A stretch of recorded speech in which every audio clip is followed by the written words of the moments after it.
फिर जब भक्ति मार्ग पर चल पड़ते हैं, घना सामान धर के सिर पर नहीं चला जाता है, ये परंपराएं हटानी पड़ेंगी।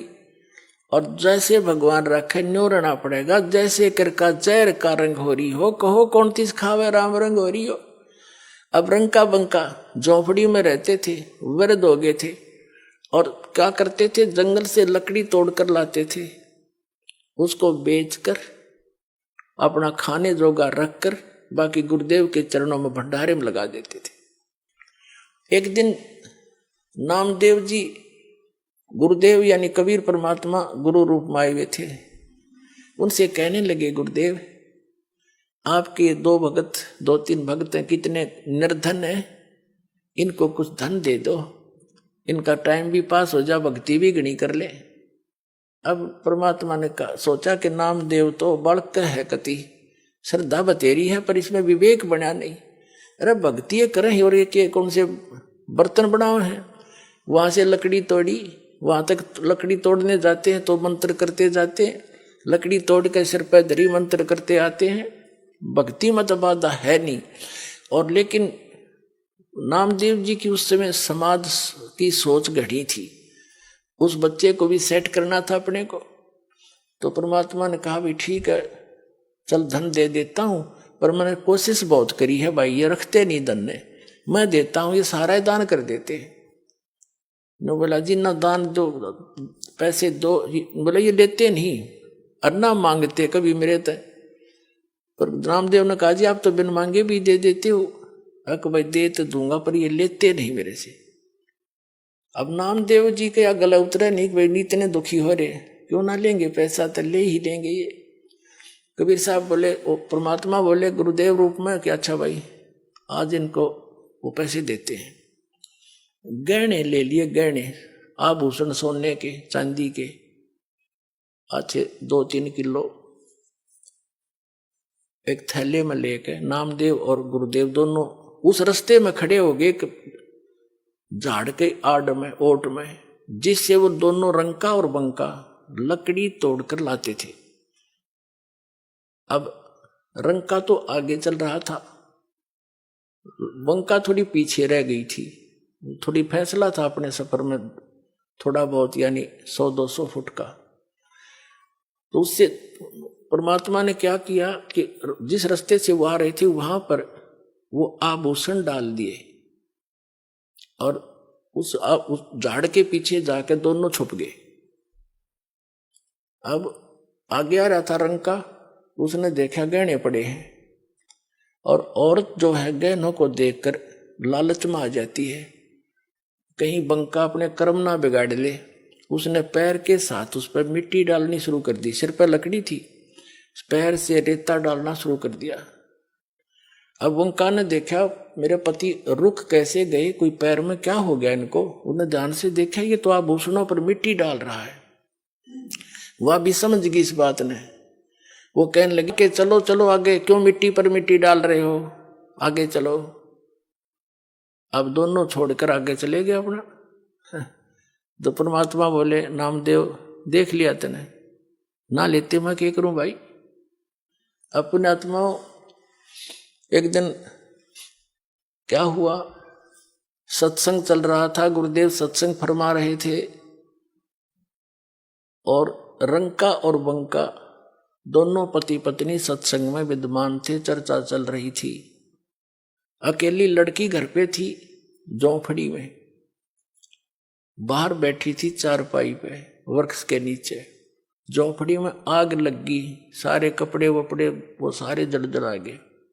लड़की भागी आई, अब पिताजी माताजी क्या हो गया, आग लगी झोंपड़ी में, सारा कुछ स्वाह हो गया। बेटा और के बच गया, एक चारपाई बच गई, बाहर रखी थी, मैं बैठी थी। न बोले उस चारपाई ने भी उसमें डाला बेटा, है वह भी जल जा, खत्म हो। भक्ति में बाधा तो ना बनेगी, आग लगी तो बाधा हुआ, उसकी और चिंता होगी। अच्छा बैठ जा, बैठांगे भक्ति सुनाएंगे अपने ठाठ से। तो कहने का भाव पुण्यात्माओं, जब इतनी दृढ़ता आवेगी तो भगवान दूर नहीं है। बहुत से प्रमाण उस मालिक ने स्वयं बना दिखाए हैं। अब क्या बताते हैं, जो प्रसंग इस आज के सत्संग में बहुत से प्रसन्न हल होंगे आपके। जैसे एक तो ये है कि हम किसी संत की पूर्व की करामातों से प्रभावित होते हैं, उनकी यादगारें बना रही वहां पूजने जाते हैं। तो वो थे पहले जन्म के पुण्यकर्मी प्राणी, आगे चार्जर मिला नहीं, पिछली बैटरी जब तक चली वो खूब अच्छे दिखे, और फिर मर के अगले जन्म में अन्य योनियां प्राप्त की, वहां उनकी पूजा हो रही है। ये काल का जाल है। पिछले ही तप से होते हैं पूर्ण हंस मुराद, ये पिछले तप से ऐसी लीलाएं हो जाती हैं, लोग उनके पीछे लग जाते हैं। काल यही चाहता है कि ये भी अपना भ्रमित हो जाए और नष्ट हो जाए। जो उन संतों से लीलाएं हुई और तुम 3-4 पीढ़ी से उनकी पूजा कर रहे हो, तुम्हारे से कोई हुई? क्यों नहीं हुई? तुम्हारे पास वो बैटरी चार्ज है, उनके पास बैटरी चार्ज थी, और चार्जर उसके पास उनके पास भी नहीं था, आगे उनके पास चौड़ चपट कुछ नहीं। तो कहते हैं नामदेव जी पहले ओम नाम की भक्ति करते थे, और ये लीलाएं जो कुछ भी हुई, विठल ने मंदिर का फिरना, विठल भगवान ने दूध, मूर्ति ने दूध का पीना, पत्थर ने दूध पिया, ये उसके पिछले जन्म की बैटरी चार्ज थी। इस परमात्मा ने ही लीला करके उसकी इज्जत रखी और वो पूजा के पात्र बन गए भोली जनता में।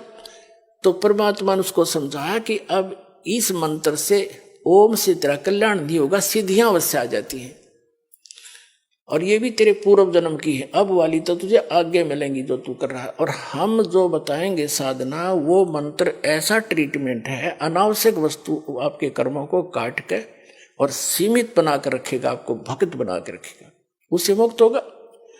नामा छिपा ओम तारी, पीछे सोहम भेद बिचारी, सार शब्द पाया जद लोई, आवागमन बहुड़ ना होई। नामदेव जी छिपी जाति में जन्मे थे, महापुरुष थे, पिछले जन्म के पुण्यकर्मी प्राणी थे। लेकिन कहते हैं नामा छिपा, वो छिपी जाति में जन्मा नामदेव, जैसे कबीर दुल्हा कहते हैं वैसे।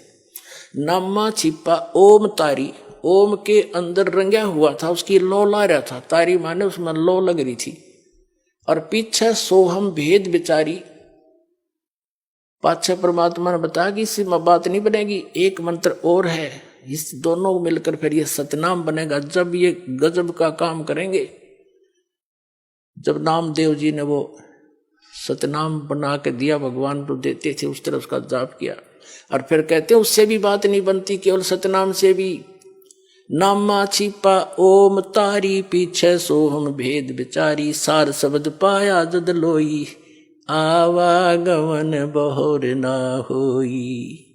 उनको भी फिर सार शब्द मिला, तब उनका जन्म और मरण मिटा। तो आज के सत्संग से आपको बहुत सा निष्कर्ष मिला है कि एक तो हमने भगवान पर विश्वास रखना पड़ेगा, दृढ़ होकर देखो।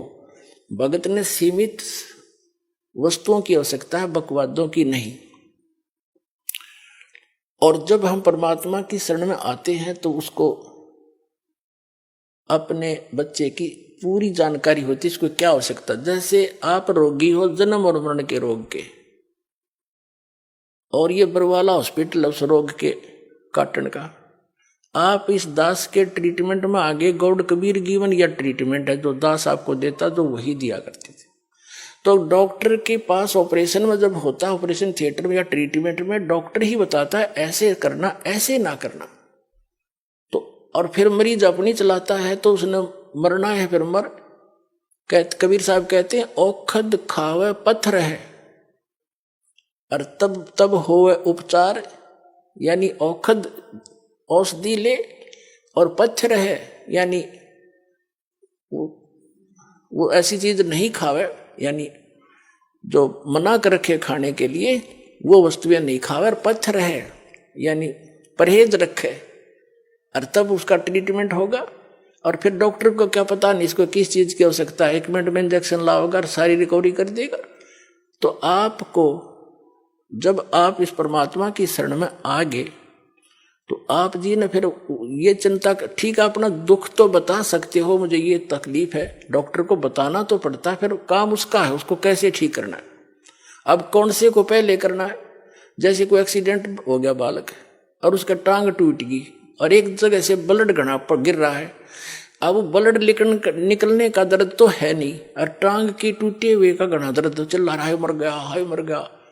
लेकिन वो डॉक्टर उसके उस मर गया पर ध्यान नहीं देगा। वो उसने देखेगा ये खून कहाँ से रिस रहा, पहले उसका ऑपरेशन करेगा, इतना रोलन दे थोड़ी देर। जब उस मर गया की तरफ ध्यान देगा तो उसकी जान सचमुच मर जाएगा। इतना पीड़ा है। तो पुण्यात्माओं, आप यहाँ आए हो, आपको कोई भी भयंकर कष्ट दिखाई दे रहा है और वो अभी तक मालिक ने नहीं निवारण किया है, तो ये सोचना कि आपका कोई और भयंकर कष्ट है जो आपका जान लेने वाला है, उसको टालने के लिए आपका प्रयत्न किया जा रहा है। उसने 2 दिन पीछे कर देंगे। तो आप विश्वास करना इस मालिक पर, अपनी ना चलाना। मैं इतनी बार आ लिया, मैंने इतनी जोत चढ़ा ली, मैंने पाठ भी करवा लिया, लगा रहे, पेट में दर्द हो जा, एक गोली से ना हो तो डॉक्टर ने कहा एक और खा ले भाई, उससे भी ना हो तो कहा एक और खा, इसने इसी से होगा। तो जो आप कर रहे हो दान पुण्य सेवा सिमरन, इसी से राहत होंगे, नहीं हो तो और मन डर है। तो इस तरह आपका यू कल्याण होगा। और ये है भक्ति मार्ग। इस पर इस तरह चलोगे तो परमात्मा आपको हथेली पर रखेगा। पुण्यात्मा सत्कर्म लेना। बोलो सतगुरुदेव।